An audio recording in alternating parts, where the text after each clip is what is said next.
It's worked so far, but we're not out yet. I wanna know what you're thinking. There are some things you can't hide. I wanna know what you're feeling. Tell me what's on your mind.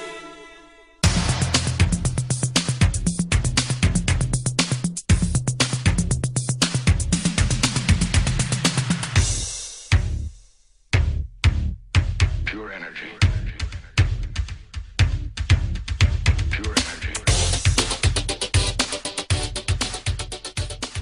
Hailing frequencies open, and welcome to Enterprising Individuals, the Star Trek discussion podcast that boldly goes into excruciating detail about the series, characters, and stories of the Star Trek universe. I'm your host, Aaron Coker, a.k.a. Caliban, and if you don't trust ale from a God-fearing people, then you've never heard of Trappist monks. I'm joined on this episode by Derek Tyler Attico. Derek is an author, essayist, and photographer. He's a two-time winner of the Pocketbooks Strange New Worlds writing competition, and he's also a contributor to Bob Greenberger's recent Thrilling Adventure Yarns anthology. Derek, welcome to the show. Hey, thank you for having me. I really appreciate being here. It's good to have you here. Permission to come aboard granted. Today we'll be talking about Emissary, the premiere episode of Star Trek Deep Space Nine. The United Federation of Planets, as seen in TOS and TNG, can be described in many different ways depending on your disposition. An egalitarian post-scarcity utopia, a critique of 20th century society and politics, space America cured of its late-stage capitalism and nationalism, but ultimately, it's home base for the storytelling of the Star Trek universe.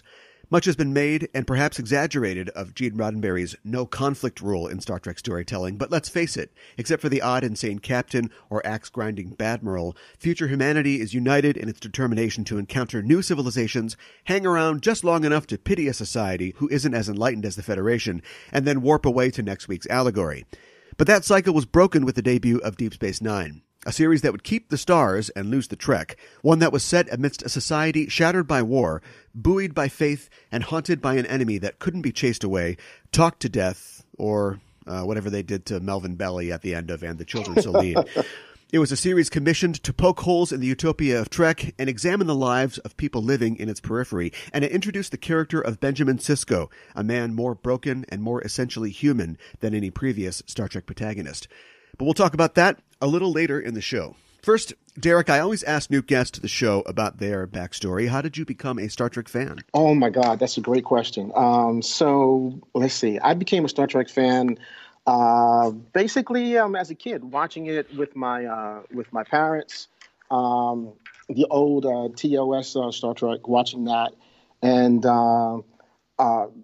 TOS was my gateway into Star Trek. Sure. Kirk and the old crew. And from there, I jumped into Next Gen, but I really didn't like a lot of Next Gen. I guess I got into like the first season, and then I kind of dropped off. Interesting. And, and I watched like some of the Borg stuff, of course, and then I dropped off on it. And then when Deep Space Nine came, it was a totally different type of Star Trek. So I got into that. Yeah.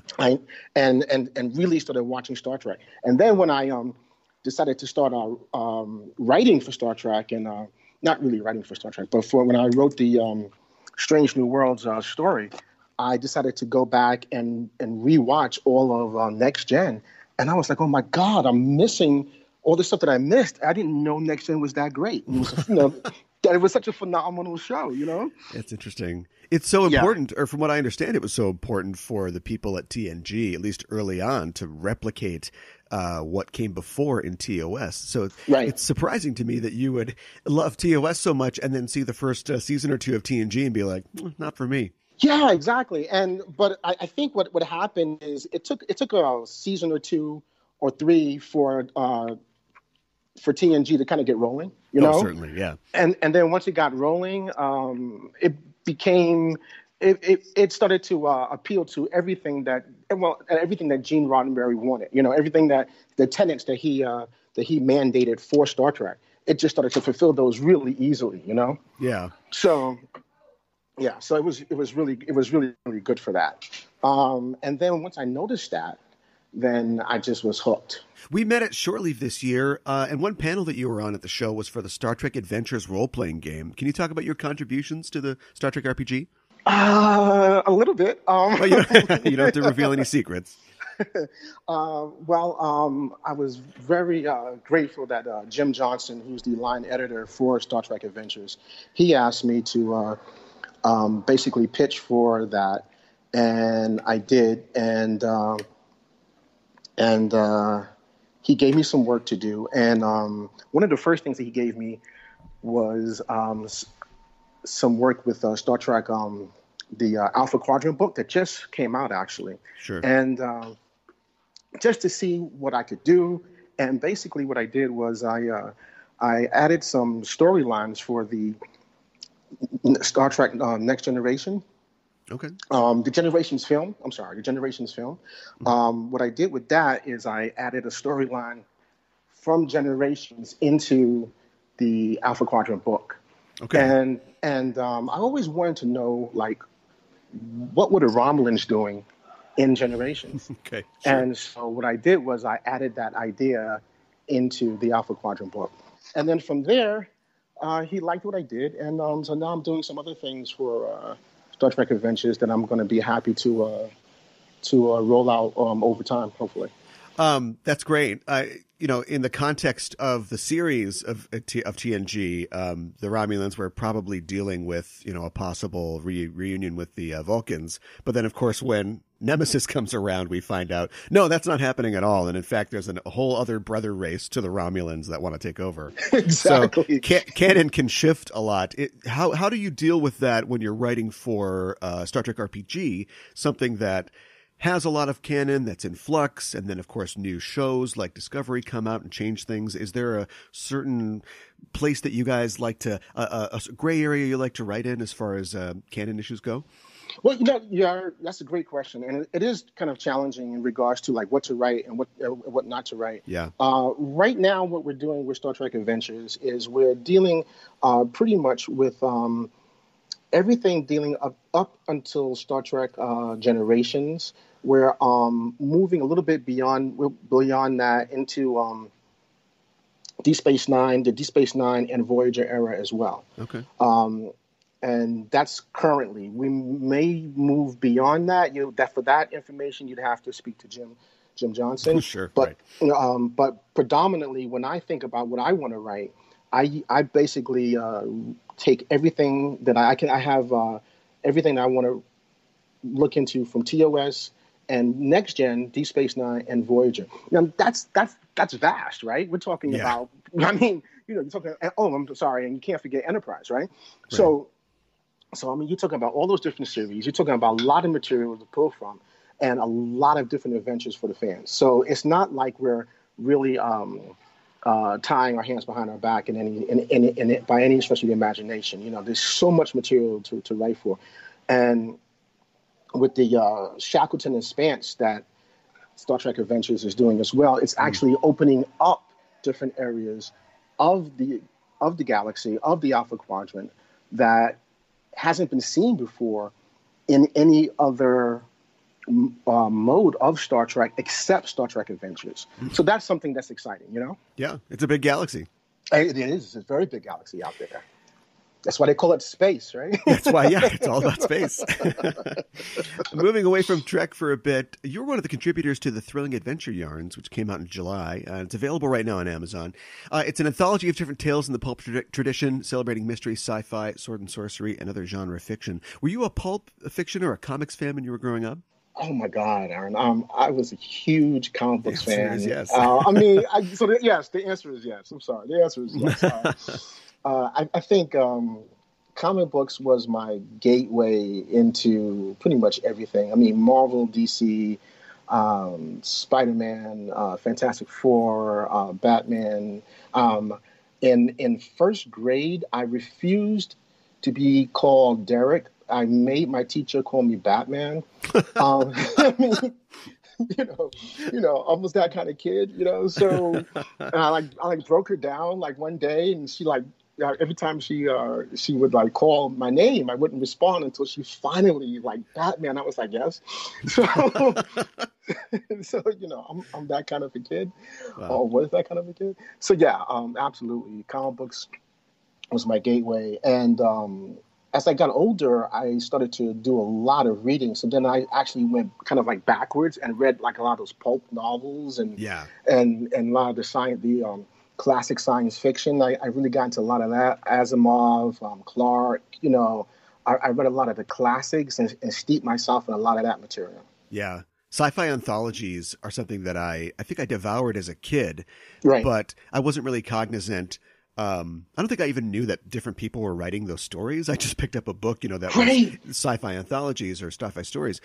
And as I got into specific universes like Marvel Comics or Tolkien or whatever, I think I read less and less anthologies and got sort of funneled into those more well-known brands. But as I'm getting older, I'm trying to go back and collect more anthologies and, like you said, more classic authors, your Asimovs, your Clarks, and so on. I think the first science fiction anthology I ever read was S is for Space. And I just remember the title.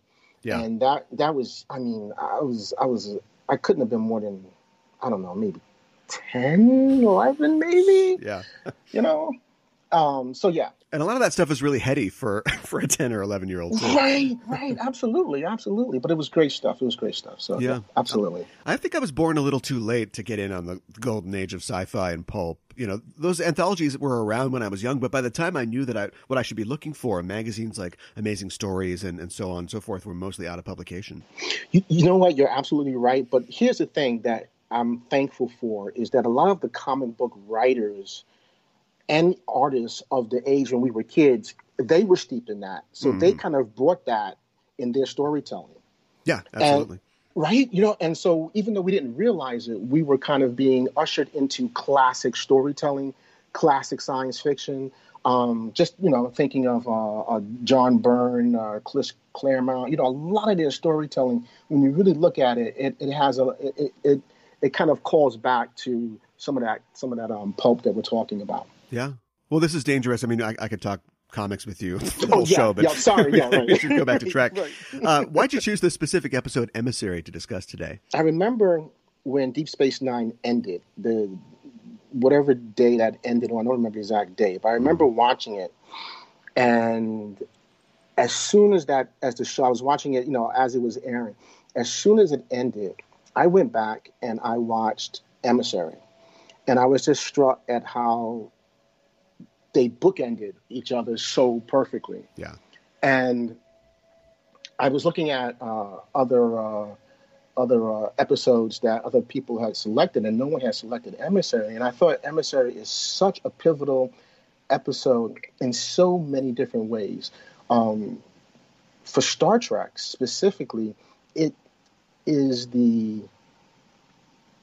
it just started so many things that we have now. There's no without Deep Space Nine and Emissary, there's no Discovery. Yeah. And long format storytelling, Deep Space Nine was one of the television shows, forget science fiction, one of the television shows of the time that took that bold initiative and was doing that. Yeah. So I really want to talk about, and then you also have the whole issue of having a man of color and, leading a television show and that type of storytelling, and then the religious aspect and that type of storytelling. I mean, there were so many firsts that Deep Space Nine did. I felt it was actually necessary to talk about it. On top of that, when I wrote my Strange New Worlds, recent Strange New World story, The Dreamer and the Dream, this was a pivotal episode for it. So I figured this would be a great thing for me to talk about. I really struggled, honestly, to figure out how to cover this episode. I mean, more than any other pilot in Trek, I think it feels like the first step in a long journey, even if they didn't know where they were headed at first. Even more than Voyager and Caretaker, which is literally about a journey. Emissary feels less like a premise of an ongoing show and more like the first chapter of like an epic story. Absolutely. And when you talk about pilots, one thing I did recently was I watched every pilot in order. So I watched Enterprise's pilot first, then Discovery. Okay. So I watched them in a chronological order, I should say. Sure. Chronological in Star Trek time. And it's interesting, how they all hold up, even the older ones, like Where No Man's Gone Before. And it's interesting the kind of like left turn that Emissary takes. Yeah. You know, you have not even a captain, you have a commander. He's not on a ship. He's on a station. He does not like the beloved Jean-Luc Picard. You know, he has, Yeah. you know, he has some deep-seated, rooted emotional issues with this man, and it's so interesting because that's something that I know I didn't expect. And I watching that pilot for the first time, and I think I don't think any of Star Trek fandom expected that, because all of Starfleet gets along unless you're an evil admiral. Right? I mean, pretty much that's what Next Gen taught us for the most part, that everyone is happy and pretty much gets along. And here we have not even in rank, at least, not an equal, because he was a commander at the time. Sisko was commander at the time, and he's not even letting Picard finish his sentences. Yeah, you know? Right. Yeah, that's like what's going on, you know? And he when he meets him, he tells him, you know, yeah, we've met before, you know, in battle with 359, and Picard can't even look the man in the face, because of the guilt he feels, and you know, and it's that moment between them, and of course they're both phenomenal actors, right? So So the subtext is like, oh my God, that room, it's this huge meeting room, just two people, but it's filled with all this subtext. Yeah, it's crazy, and he's like, look, I don't want to be here. The Bajorans aren't ready, so find somebody else, and in the meanwhile, do the job. Yeah. Like, wow. Yeah. You know? So yeah, it's great. It's great. And that and Deep Space Nine out the box tells you and shows you, hey, you know, we're not going to be what you expect. Yeah. You know, and for me, I realized that when I saw in that opening scene, you have that opening crawl. You know, Star Trek doesn't have opening crawls. That's something that Star Wars did. I know. You know? Yeah. You know? It's like, well, what's going on here? You know? I love that. It's like, you get how Star Trek works, but hold on for a second. Give me a minute. I got to explain something, and then we'll get right to it. Right. And then they go into a battle that everybody wanted to see, but we never did. Yeah.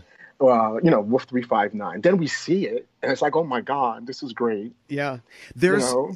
you can never really plan how these. And that's the one thing that I kind of regret about having two shows overlapping like they did at that time. I mean, it's a neat thing, but it's hard to integrate what's happening. But apparently the meeting, like Emissary, the meeting between Picard and Sisko, takes place soon after Chain of Command.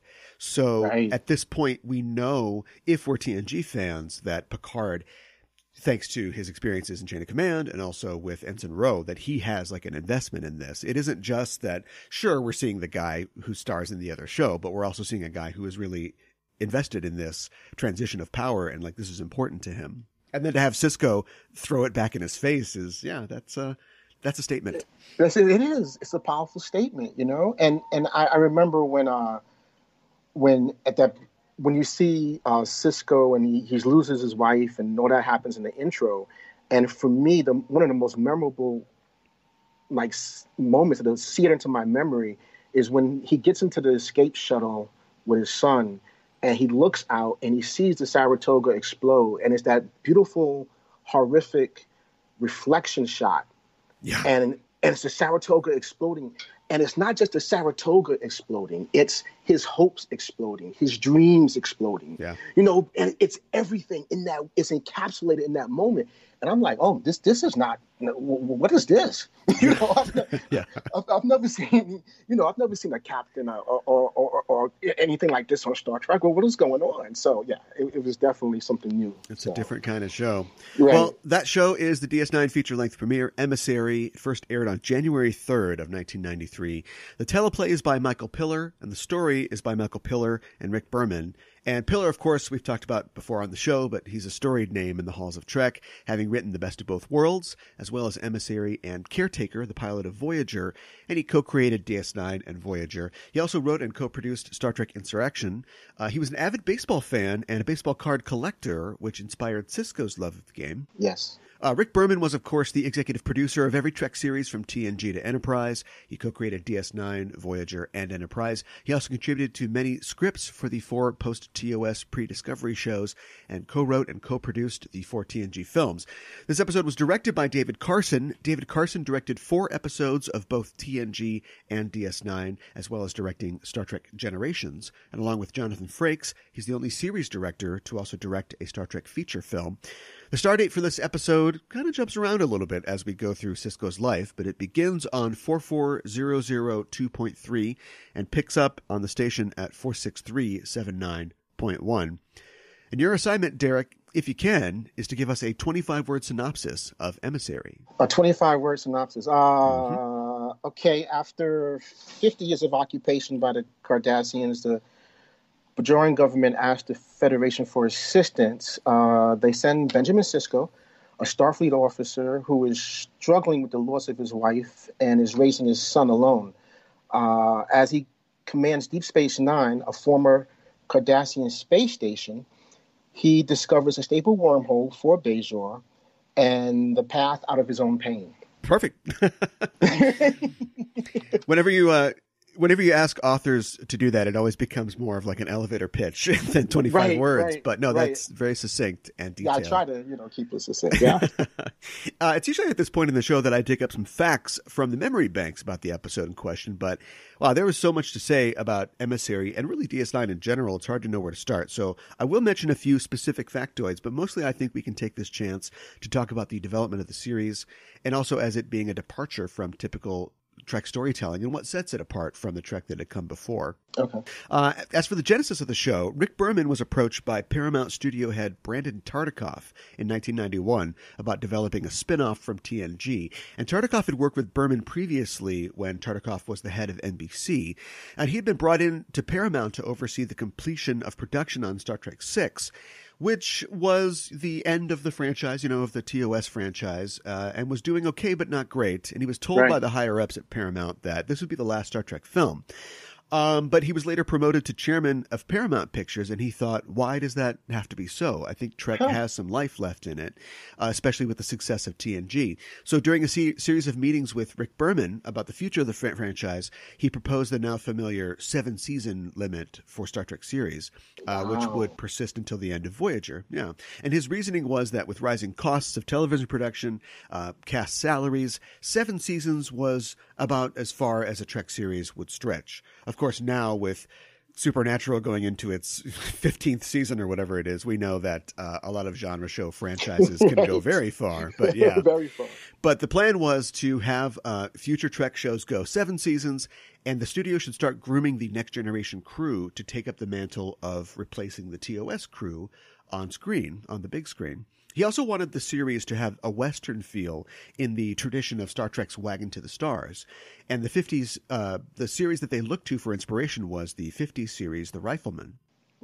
Which I love Bonanza. I love a lot of those old Western shows and Gunsmoke. I've seen a little bit of The Rifleman on MeTV or whatever. And I know that it does involves a widower and his son who go to a frontier town and have to kind of clean it up. Right. I'm the name of the actor escapes me, but I've seen a few of them on MeTV as well, and I never would have made that connection. But now that you say it, wow, that's great. Yeah, great. Yeah. Tartikoff passed away of Hodgkin's lymphoma in '97, but he's credited with not only paving the way for the future of Star Trek outside of TOS and TNG, but he also oversaw the rise of NBC in the '80s with shows like LA Law and Miami Vice and Cheers, Seinfeld, the whole must-see TV era. I actually learned in my research that Tartikoff helped develop the NBC series Punky Brewster, and Punky's dog Brandon is actually named after him. Wow. I always thought that was a weird name for a dog, but now I know the story. Now you know why, right? Now I know. Wow, that's crazy. And he was memorialized with a title card at the start of A Time to Stand, the 6th season premiere of DS9. Well, Berman and Piller spent months working on the series Bible for the show, fleshing out the setting and the characters, and Piller wanted the pilot to begin at the Battle of Wolf 359 as he wrote the Best of Both Worlds scripts. And early in the process, he brought Ira Stephen Bear on board, and reportedly he gave Bear a copy of the series Bible at a baseball game that they were attending. Now, this is probably a baseball game, in California. Right. But I wonder who he's a fan of, like what his team is. Oh, that's great. I think he's from like upstate New York originally, and I know that he went to North Carolina, so he's always got the North Carolina hat on. But I was trying to figure out like who he's a fan of. Are you to quote Benicio del Toro in the movie Traffic? You like baseball? I do like baseball. I actually live in the Bronx. Oh, okay, all right. I think I know who you like. But you'd be wrong because. Well, when I was a kid, of course, I was a big Yankees fan, but I've become more of a Mets fan just because the Mets seem to be like the underdog, and yeah, sure. and I root for the underdog, not the guy that is, the heir apparent. I want the underdog. So I'm more of a Mets fan these days. I can totally understand that. I'm from the Twin Cities, and so for most of my life, I've been able to root for the underdog. But now that the Twins are on top this year, I guess I'll have to root for the Brewers or something like that. This is the first Trek premiere, and of course Trek series without input from Gene Roddenberry. Gene was by this time in poor health and wasn't involved in the day-to-day production of the franchise. And, I think that is both, that's both sad and it's both, I think, really key to what DS9 eventually became. I think you're right. You mentioned earlier in the show that DS9 really put into practice and made real the values that Gene wanted to see in his entertainment. But I think certainly when he came back, for TNG and wanted to get his franchise back off the ground, there was a sense of, I've got to keep control of this thing. I've got this second shot at it, and it has to be a certain way. And it's really only until he did sort of step back and let go of things and allow other people like Michael Piller at all to develop the show that it really blossomed into the Trek that we think of today. Absolutely. I think what's beautiful about Star Trek just in general, from the production side of it, from behind the scenes, is that every iteration of it, regardless of what the fans will say, right? Every iteration of it has always thought deeply about what Gene wanted, so that if it didn't give like exactly, verbatim what he wanted, the spirit of Gene is in every iteration of Star Trek, unquestionably, and that's a beautiful thing, because as a writer, you have trepidation about,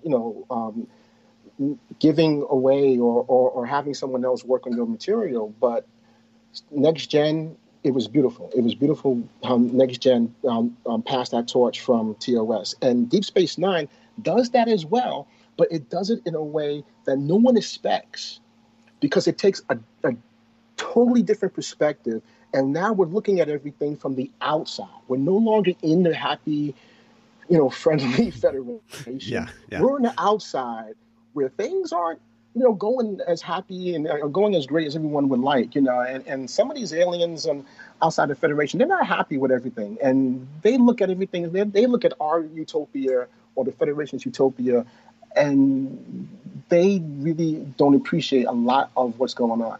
So I think that's an interesting and it's a very honest take on not only Star Trek, but the world itself. And I think some of the fans weren't really prepared for that. Yeah. But now they look at it and they say, you know what? It's my Star Trek too. It's fascinating, and I wonder what it says that in a franchise about diversity and about exploring, up till this point, you needed to have 7 people against the entire galaxy. Do you know what I mean? Right. Like they could fly anywhere, they could see amazing things and meet people with, crazy things on their heads or whatever. But like it was always about that core unit. And I think that it's just a natural evolution of that universe to see what some other people are doing, to go to the fringes and the periphery and hang out there and see what people are like when they're not wearing multicolored pajamas and just flying around on a ship. Right. It's a big galaxy. And we cannot just keep looking at it from one perspective. I always think of Star Trek: The Motion Picture. There's a line from Spock or Star Trek: The Motion Picture, and Spock is talking about V'Ger, and he's saying, V'Ger needs to evolve. It has to go forward. It has done all it can do. And I always think that, you could take that same line and apply it to Star Trek. Star Trek must continue to evolve. And if it doesn't, then it will stagnate. But what the producers and writers understand about Star Trek is that it must always continue to evolve. And to do that, it has to be honest, and it has to open up, and it has to show us different things, and it has to take challenges and not be safe. I think that's definitely how they approached it. Right. When they arrive at the station, of course, at the beginning of the show, it's all trashed and dilapidated. And that look of the station was inspired in part by the real life destruction following the LA riots in '92. And if that, of course, fits with the theme of, people trying to put their lives together amidst this racial and social tension. Wow. That's great. I did not know that, but that makes perfect sense to, the best writing is the writing that's honest and pulls from reality. Yeah. So that's perfect. Yeah. As this is the pilot of the show, some aspects of the actor's makeup are still being worked out. Yes. Odo has a very different look than he'd have later in the series. Although as a changeling, I guess Odo could look however he wants to. Right. Quark may look a little different. Apparently the prosthetic nose made for Armin Shimmerman wasn't ready in time for shooting, so he's actually wearing the nose made for ROM actor Max Gredenchik. Wow. Okay. I can't tell. Neither can I. Yeah, but... yeah, little mix up there. Emissary was nominated for 4 Emmy Awards, and it won an Emmy for Outstanding Individual Achievement in Special Visual Effects. And this episode marks the only appearance of the Borg on Deep Space Nine. Oh, wow. Right. That's right. That makes sense. Okay. Which, again, I just applaud the courage and the direction of the writers to take something that was clearly huge and just well loved by the fans and go, it's not what we're doing. It's not for us. We are going to have Q on an episode, a couple in here, but then no more Borg. Yeah. Right. We're just going to, it's just actually what is so huge in Next Gen is just basically a plot point for us. Yeah. And that's wow, really? And then on top of all that, what just blew my mind is we're going to use baseball to explain linear time. What? That is so, I know, that is so great. And just as a baseball fan personally, I mean, just looking at that makes perfect sense. I mean, there's a lot of sports you could probably use to do this, but the fact that it's so cyclical and going around the diamond, it's sort of like a clock, and just the way that it goes. Yeah, it's amazing. It is. Yeah. Thanks, Michael Piller. Yes. I was blown away when I saw that, and because it made perfect sense. I was like, oh my God. And it actually taught me what writing can be when it's firing on all cylinders. Writing is a beautiful thing, and when you're at your apex, what you can do with it, and that was at a point that was what 90, 93, right? Right. So I wasn't even really thinking so much about writing, but it was like, wow, these writers, they're really doing a great job. So yeah, that was fantastic. Yeah, that's a great scene. Although I don't know what's wrong with the one guy. He keeps yelling aggressive, adversarial. He's got a problem. Well, we've got an entire cast to talk about, but let's focus on some of the new side characters that we're introduced to in this episode. One person that we won't be talking about much is Michelle Forbes, who played Ensign Ro on TNG. She was initially approached to reprise the role of Ro in a central role in this series, but it was a role that would ultimately be rewritten into Kira Nerys when Michelle Forbes turned it down to focus on her film career. And, thank God. Because Michelle Forbes would have been great, but then we wouldn't have had Nana Visitor. Yes. And Nana Visitor is phenomenal in the role. Yeah. She is Kira Nerys, no question. And you're right. Thank God. Just thank God. Well, we do have Camille Saviola as Kai Opaka in this episode. She was born in the Bronx, and she graduated from the High School of Music and Art in Manhattan. She was the lead singer of the Margot Lewis Explosion Band in the 1970s, a disco band, before taking up acting. And she got her start in film in a pair of Woody Allen movies, Broadway Danny Rose and The Purple Rose of Cairo. In addition to her role as Kai Opaka, which she would play 4 times on DS9, she also appeared several times as Turtle's mom in Entourage. Wow. Yes. That's amazing. And Felicia M. Bell plays Jennifer Sisko in the episode. She would appear twice more as Jennifer Sisko on the series, though it was her Mirror Universe counterpart. Bell had recurring roles on Days of Our Lives and General Hospital in the 1990s. She was also a regular on the syndicated superhero series Nightman. Oh, wow. And Nightman was a Malibu hero, or what?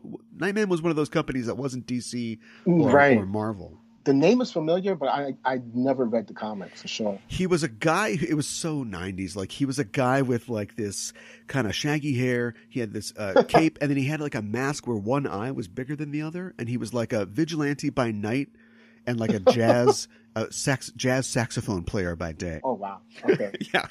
Okay. Yeah, one of those early like that Mantis. Mantis, I remember. Yeah, the early Flash TV show, like those kind of early attempts to do these kind of heroes on TV, and not quite getting it right, but a lot of character all the same. Wow.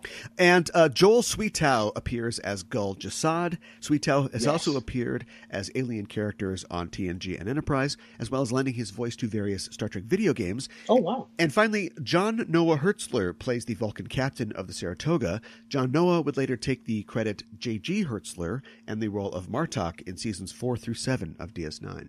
Yes. And he played a great Vulcan. Right. Right. It's one of those things I love about the Paramount production is that, when they work with somebody they like, they bring that person back. And if they're aliens, you just stick something on their face and it's plausible that they're a different person. Right. Going all the way back to Mark Lennon, from a Vulcan to a Romulan to a Klingon. So, yeah, we mentioned on an earlier show this season that it's just so funny that like Mark Lenard is the first Romulan that the Federation lays eyes on in like 150 years. Right. And he looks just like Spock's dad and nobody thinks that's weird. Right. Yeah. There's a whole story there. You think at least Spock would have something to say about that, but I guess not. I guess not. Well, talking more generally about the episode, like we talked before, DS9 just feels like the perfect evolution of the Star Trek premise, and we've got two shows where the USS Enterprise is zipping around the galaxy and bringing us these self-contained stories, but in DS9 we get a show that stays put and begins to give us, I think, really the most concrete world building in the franchise. It fills in the margins of the galaxy, and it must have felt like a huge gamble, especially with the success of TNG, which of course is doing crazy business in syndication, was like the biggest syndicated show ever. And yet their idea was, let's do that, but a lot different, and do pretty much none of the things that, there's no ship to take people places. Like, it's totally different. Yeah, it goes nowhere. Literally, everyone comes to Deep Space Nine, and I think that's a great idea because it gave the show time to breathe, and everyone was a little antsy and a little like, what's going on? We're used to going places, but it was really a courageous move of the writers and producers, and they say, you know what? No, just wait. People are going to come to us. We have the wormhole, so we're going to tell those stories. We're going to get there. Yeah. But first, we want to establish what's happening here. And when you have a planet that had a 50-year occupation by Bajoran and by the Cardassians, that's a lot of storytelling that needs to be told to set up this world and set up what's going on here. So it was a smart move. Yeah, starting it in the middle like that was really, really amazing. And it's sort of the difference between, we were talking before about anthology fiction, between anthology fiction and something that's more serial, in that we have the same characters in TNG, but you can pretty much pitch whatever you want, the green planet, the red planet, the blue planet every week. But every week we've got to come back, and now what's Quark doing? He's hacking the replicators to put commercials on them. Or what's the continuing development of, the relationship between our characters or the characters in this world that they are, hunkered down in. It's just, I don't know how you couldn't continue to do this. And I really hope that they do this again. Do you know what I'm saying? Like, yes. I think with hindsight, we know that it was a great achievement and it's one of everybody's favorite series. But it seems like they almost immediately tried to go back to formula with Voyager, and then do it again in a different way with Enterprise. And then we've got Discovery, which is itself serial and much more focusing on the day-to-day ongoing story building. But I hope they do something like this again. I agree. I think it's at some point it will even be necessary, because you need to stop. You need to stop. You need to go and explore. That's what Star Trek is. Yes, that is what Star Trek is. Yeah. But at some point, you need to be static in one place and see what's happening in a different part of the galaxy. And then let things come to that place, wherever that is, whether it's the Gamma Quadrant or, the Delta Quadrant, wherever that is. We need to know, we need to see what's happening from other people's perspectives, because that is also Star Trek. Yeah, and I think it's interesting that right away Discovery tried to cherry pick some of the best bits of DS9 to make their own, the Mirror Universe, a galaxy-spanning war, trying to get all these things in. While not necessarily, I'm sure they would credit like DS9 as an inspiration, but it's a show that looks like quote unquote regular Star Trek, but yet has all these elements of DS9 in it. And the beauty of it is that it's all Star Trek, so you can pull from it without saying, you're not cheating or robbing from anyone. It's all Star Trek, so it's fine.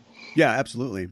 Well, all of this amazing franchise rests on the shoulders of a pilot episode that's, let's face it, it's okay. It's pretty good. It's not like, I wouldn't put it necessarily in the top 10 of my favorite DS9 episodes, though. Right.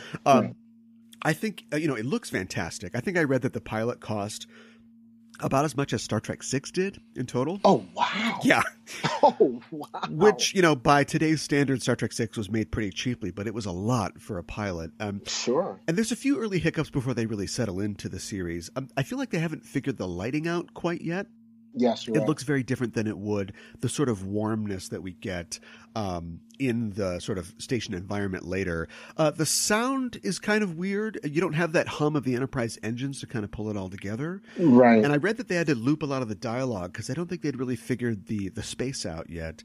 But they did a fantastic job of making the show look distinct from TNG. I think at one point they considered continuing the visual look of TNG into DS9, which would not have been very good. Yeah, no, not at all. Because, TNG and the Federation at that point is all about those clean lines, right? The smooth, clean lines. Yeah. And another thing that Deep Space Nine did was it got away from that, and they started to, everything was the Cardassian design. And the Cardassians, the different species, different design, different aesthetic. And I was like, wow. So now we're in a whole different literal world. And I think that's great. It was a great idea to do that. And I'm just blown away that it cost so much money. I didn't really realize that. I'm trying to think, because I think it was like 23 or $25 million, which, as an investment, I'm sure the TNG pilot cost a lot too. As an investment for a series, you have to put a lot in for the first one. But yeah, it's a lot of money. That is a lot of money. Yeah. Wow. There's no opening monologue, of course, for the show. And I read that Ron Moore, who wasn't really in a decision-making position at the time, but looking back, he had sort of wished that they had tried to come up with some kind of monologue. And I wonder what it would have even been necessarily. Well, I'll tell you, in my personal opinion, man, that the score for Deep Space Nine, you don't mess with it. Yeah. I mean, it's beautiful. It's beautiful. And that was another thing. Watching that pilot for the first time, hearing that opening, I was like, well, this is beautiful. I mean, this what is this? It was peaceful, and at the same time, it was exciting.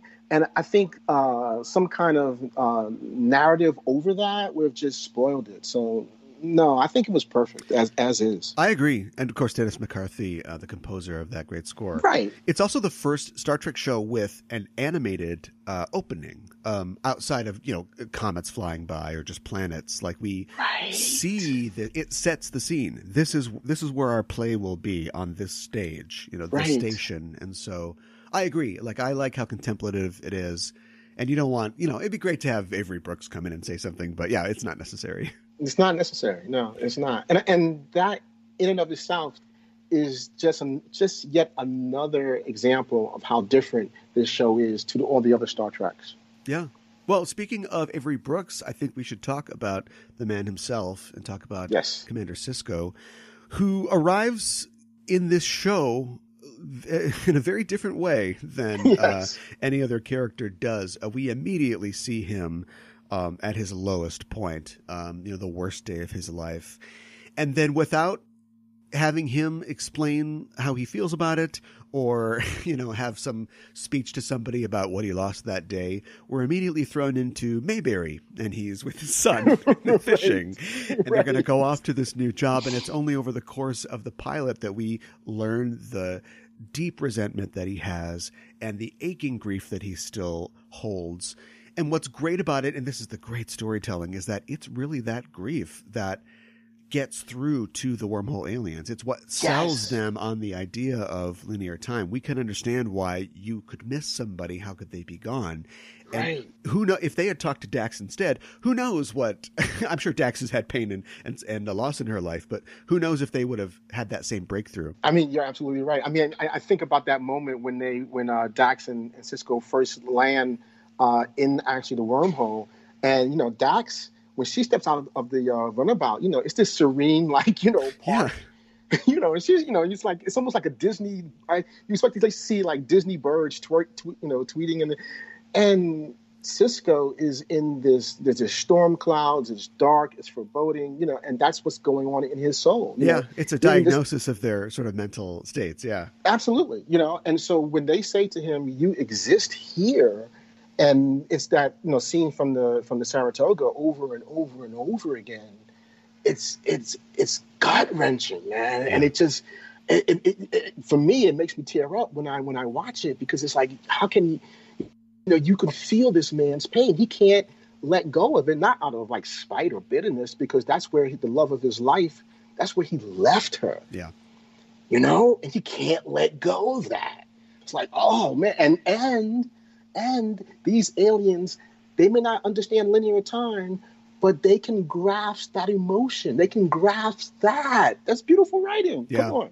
He's the perfect emissary, to the prophets. Yeah. Right. To that end, I think the creators, Michael Piller and Rick Berman, thought of the character of Moses when they were coming up with Sisko, and this idea of him being somebody who was going to lead a people, a guy who himself was not necessarily of them, but was going to become a spiritual leader to them. Right. Wow, that's great. And you were talking about like how the pilot sort of jumps around and gives you something different. It also gets about 35, 40 minutes in, and it's like, ring, ring. Oh, Kai Opaka wants to talk to you. Who? And then we go off to a total aside thing where he goes and talks to this religious leader who shows him this weird vision, and you realize like this is going to be way different than any other Star Trek show I've seen before. Absolutely. Bringing that religious aspect in is something that I'm glad they did, but it's sort of surprising considering the sort of humanist, sort of agnostic or atheist history of Trek. Absolutely. And harking back to what you were saying earlier, I do not think that Gene Roddenberry would have done that. I just think that it was something that he strongly believed, to keep those things kind of separate. And so by him not participating and being a part of Deep Space Nine, it allowed the writers to explore that and still hold true to all of his ideals and wishes, Yeah. And it worked out beautifully, because we got to see the Bajoran people and how faith to them means everything, and actually how faith basically saved them through the oppression of the occupation. Yeah, it really is like it's a thumbs up for faith, basically. Like whatever it is that you believe, and the show leaves it sort of ambiguous as to, are they supernatural? They're these beings that exist outside of time. Although if I was going to describe God, I would start with that probably. And what's the difference? And the show doesn't care, because all it cares about is the effect of these beings on the galaxy and the characters that we know. I like how the show plays with the idea of destiny. Like there's these elements, Sisko and the wormhole and the Dominion, the prophets, and all of this could be random chance that they find the wormhole. But at the same time, there's also, maybe your mom gets possessed by a prophet in the attempt to create these events. And so, yeah, it leaves it ambiguous, and you can kind of choose your own adventure as far as it goes. And it's interesting because in TOS and TNG, we constantly have these stories where you have one race and science and technology. They look at that as, oh, wow, these people are gods. And those people on the other end of that is the Federation. And they're like, oh, we have all this science and technology, and people are looking at that as like, wow, you're so far beyond us. And now with Deep Space Nine, the Federation is asked to be a party with a group of people, the Bajorans, who their faith, the Federation is like, well, no, they're not gods, they're aliens. But then when you look at what the wormhole aliens do, you can make the argument: are they gods? Is it faith? Is it technology? What are they doing? They created a stable wormhole. How did they do that? Yeah, right. I mean, so it constantly plays with those questions and constantly poses those questions over and over and folds it in on itself over and over. And I really like that idea. Yeah, I think DS9 also continues the tradition of this sort of allegorical storytelling about themes, social themes and issues, but it makes it a lot more specific and I think pointed in Deep Space Nine. Whereas in TOS and TNG, you are encountering some aliens who clearly stand in for, the famous example is Frank Gorshin's got black on one side of his face, white on the other, right? Right. But I think DS9, both by sticking around, but also by doing specific things like the episode's past tense. Yes. They really just said, we're not talking about something else. We're actually talking about racism. We're talking about people hating each other for the color of their skin or for where they come from or whatever. Right. That was another brave thing. 1993 and Star Trek Deep Space Nine decides, you know what? We're going to get our hands dirty. We're going to talk about a brutal occupation. We're going to talk about racism. We're going to talk about these things. And the Cardassians were at the time, they were like these racist guys that were like, no, we're not racist. What are you talking about? We were enlightening the Bajoran people, man. Come on. Right. It's like, wow, and you look at them, you're like, oh my God. But that was 1993, and the writers decided to take those courageous steps. And I think if you hadn't had a Deep Space Nine, we wouldn't have some of the themes on Discovery and even on Voyager that we saw. You wouldn't have those without Deep Space Nine doing it first. So that's absolutely right. Something else about Sisko and really about the franchise of Trek in general is that I don't think that I guess I'm not in every writer's room, but I don't think there's a lot of black creators in Trek, unfortunately. Unfortunately, no. Yeah, and so I think it's amazing to get a black lead character and also to have it follow him and his family. There's multiple times watching DS9 that while whatever is going on in the scene is happening, I'm just realizing this is a scene that is entirely black characters. He's talking to Cassidy, he's talking to Jake. This is a black show right now. On in the mid 90s, on UPN or whatever. Right. This is a totally black show. And that in and of itself is another bold step that we hadn't seen at the time. And to be quite honest, we really haven't seen really that much sense. And I'm talking about not in regards to there are sitcoms and stuff like that. But I'm talking about science fiction that takes itself seriously. There's some, but there's not a lot out there that does that. And Star Trek was one of the first, if not the first, to do that. And I love it. I love it for it. And Discovery is now taking up that mantle. And what I love, one of the things I love about Discovery is that you're seeing people of color on both sides of the camera, and what I like to say is like both sides of the page, not only the characters but the people writing it. I think you need that in everything, not just in Star Trek, but in all forms of fiction, and you need to see that because those are the stories that you need to tell. You need to tell those stories and explore those stories because that's all part of who we are. Yeah. Sisko is unique as a Trek protagonist as well in that he is a father and he's a family man. And it breaks the tradition of like Kirk and Picard, they're married to the ship. They don't have a family. They don't have any children. And they have no connections. And yet perhaps going off of that inspiration of the rifleman, like Sisko is a guy who has something that he can't afford to lose, something he's already lost. And it colors all of his decisions. Yeah, it's a great point that you make because most of the captains in Star Trek, or all of the captains in Star Trek, they're single, or they've had bad relationships, or they can't have a stable relationship. Even Kirk said it. We don't have families. Yeah, and we never run into an ex-girlfriend of Sisko's. That's never a plot on the show. And even Janeway. Even Janeway, she she was lost but she didn't do well with relationships. So here you have a guy that, he had before 359, he had a really stable, happy relationship. Yeah. I had no problem with it. And then after he got over the anguish and pain of that, you see that he's a pretty well put together individual, even when he becomes a captain. He's not really having a problem with that. And that in and of itself was something else that was different for Star Trek to see. Yeah, yeah. He goes from a guy who's like, I don't want to be here, this job sucks, to like, right. I'm going to buy some land on Bajoran and settle down. Right. I'm going to get married and I'm going to raise my son, and, it's going to be cool. It's going to be great. Yeah. I'm like, wow. Well, there's a lot of characters, unique characters, and of course talented actors behind those characters on DS9. And the writing staff, I think, had to really learn over the first season or two how to write for these new kinds of characters and get a sense of who they were and how the actors were portraying them. Right. There aren't a lot of like missteps. I think that it's crazy how quickly you get a sense of who these characters are. Just in the first, season of the show, they're already being well drawn in the pilot.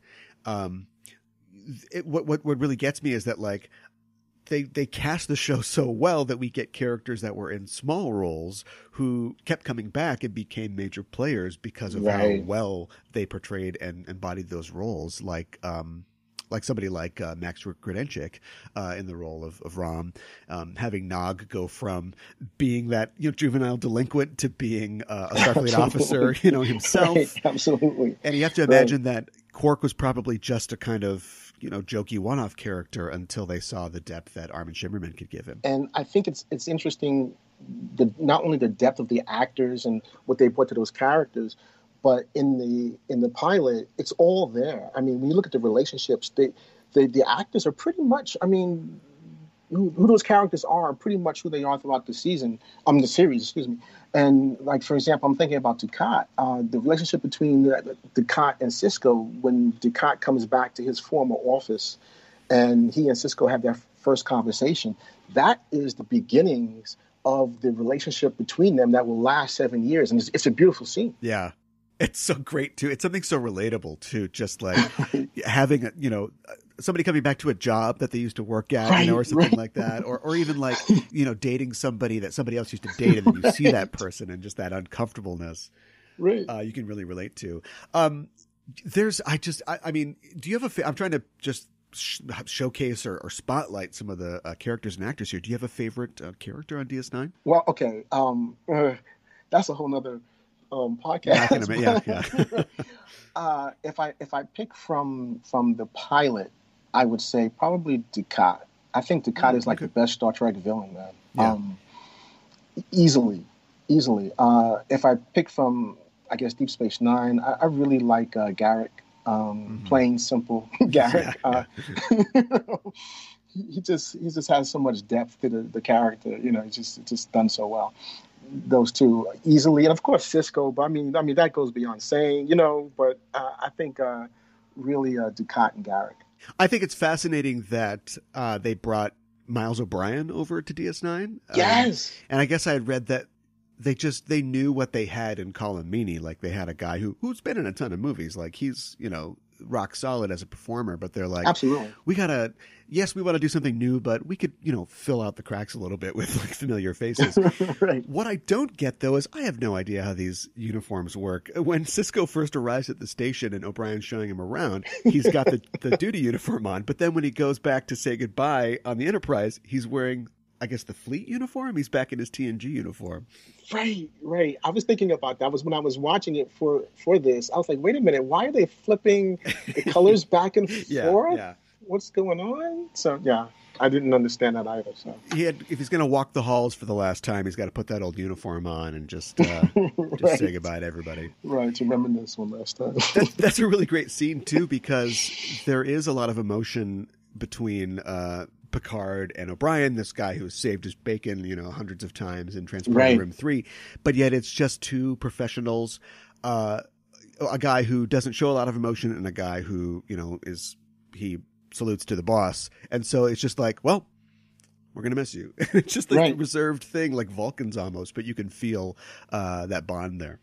It's a beautiful moment. It's a beautiful moment, and that's writing, because some people would have just not even put that in, but that's a beautiful moment that just cements not only Next Gen and O'Brien leaving, but it's a really nice bridge between Next Gen and Deep Space Nine. Yeah, as much as the scenes, which are great between Patrick Stewart and Avery Brooks, this is like a handing of the torch over as well. Like, take the flame and run with it. You've seen, I'm sure, the recent documentary, What We Left Behind, about DS9? Yeah, I contributed to it. It's a phenomenal documentary. That's great. Well, what I love about the doc, what I think is really telling, is the love and warmth and sense of celebration the cast and crew have for the series. Like, I would totally watch a similar documentary about TNG or Voyager, and I'm sure it would be great and also moving. But in What We Left Behind, there's this sense of, we really did something incredible, and also a little bit of, nobody believed in us, but Right. but look at us now, look what we accomplished. Yeah, it was in a lot of ways, it was the black sheep of the Trek family. Yeah.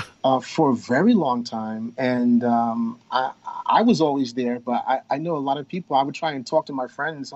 Did you watch Deep Space Nine this week? Why would I do that?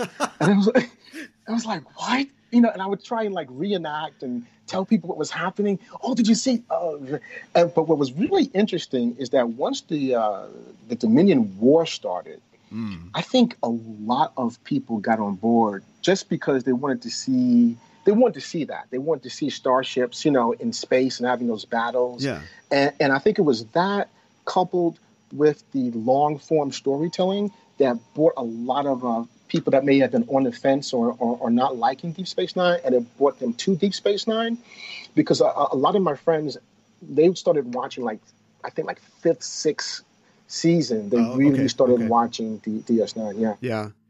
I think that for me, I probably felt the same way when it was on, and I did enjoy the later seasons a lot. But now when I go back and watch it, I appreciate it for the fact that even when they're not doing something with Dukat or something with the Dominion, like if you get an Odo episode, the show becomes like a mystery episode, right. Like suddenly they're going to play up that side of him being a detective to figure it out. Right. Or if we focus on Quark, it's going to be, a broad comedy or something like this. The fact that the show could do so many things and wear so many hats and go so many places, I think is a real accomplishment. Absolutely. I remember that episode. I think it was sixth season. I think it was maybe fifth season, The Darkness and the Light, when Kira is pregnant. Yes. And somebody's just trying to assassinate all her friends. Yes. And I'm like, where's this episode coming out of? What's going on? And she just takes the mantle, and she's going to find this guy, and she just circumvents everybody, even Odo.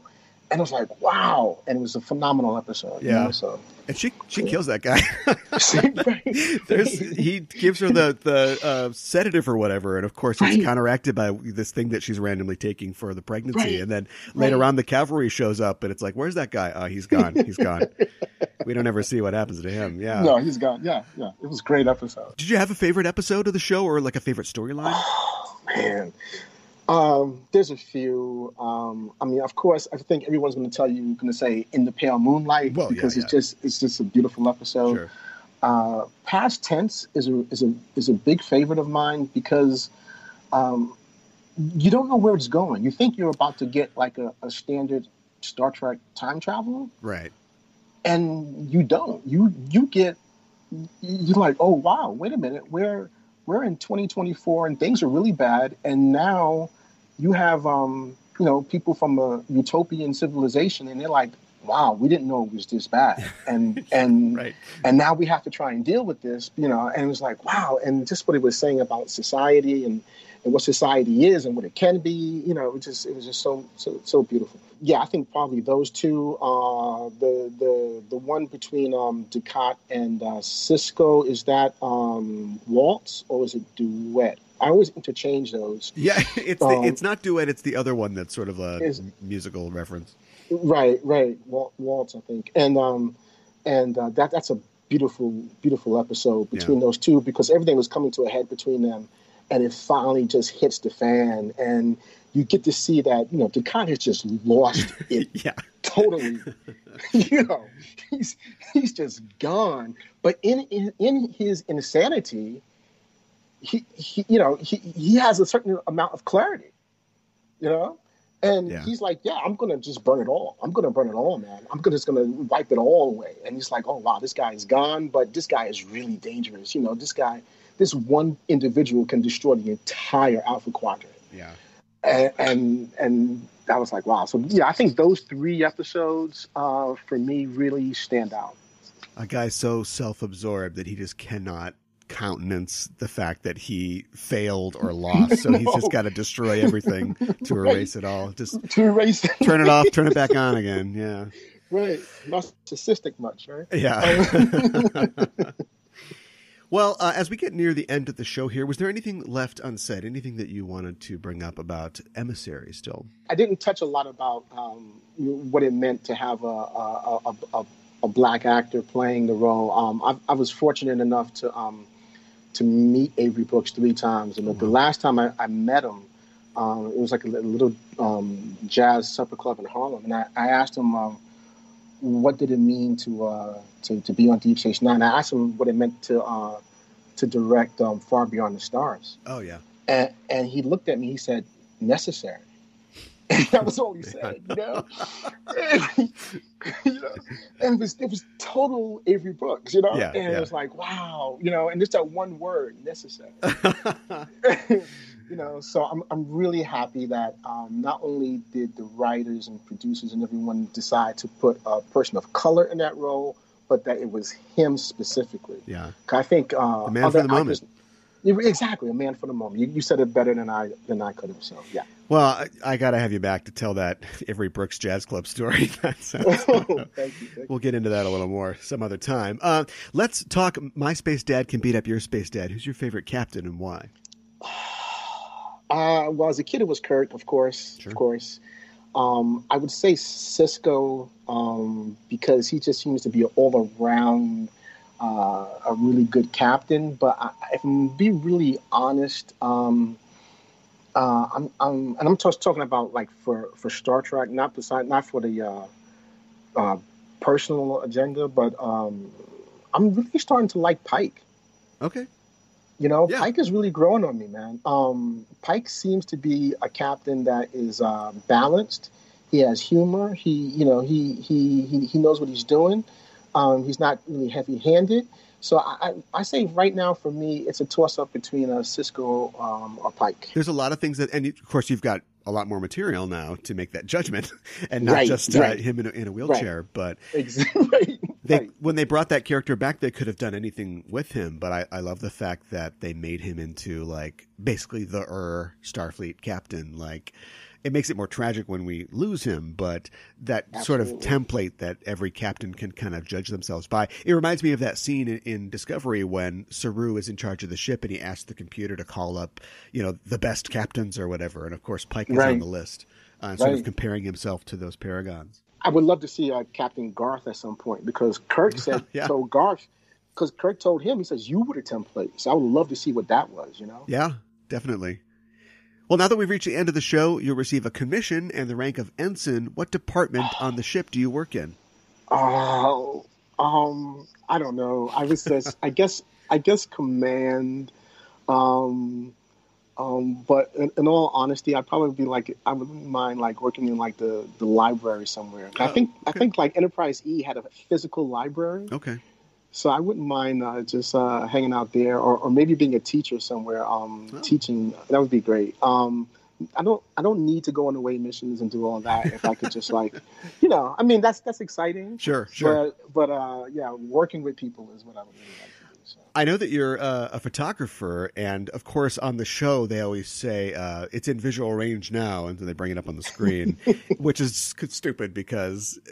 It's not like the astronauts look out the window when they're flying the space shuttle. Like it's all instruments and stuff like that, right? But I have to imagine that imaging and subspace. There's a radio telescope. You have to have a subspace telescope, right? Like that. Oh, that would be a huge part of exploring. Yes, that would be fantastic. See, okay, there it is. That's it. That's what I want to do. Okay, all right. Well, I'm glad I could talk you into it. Thank you. Because we need one of those for sure. Thank you. That's great. Well, Ensign Batman, thanks for joining me to talk about Star Trek and the Star Trek universe. If people want to continue the conversation, and they can, at EISTPod on Twitter and the Enterprising Individuals Facebook page, where can people find you online? You can find me on Twitter, Attico, Dattico on Twitter, Instagram, or you could go to my website, which is derekattico.com. Awesome. Well, thanks again for joining me. Thank you. It's been such a pleasure. Thank you for having me. No problem. We are signing off until the next mission. Hailing frequencies closed.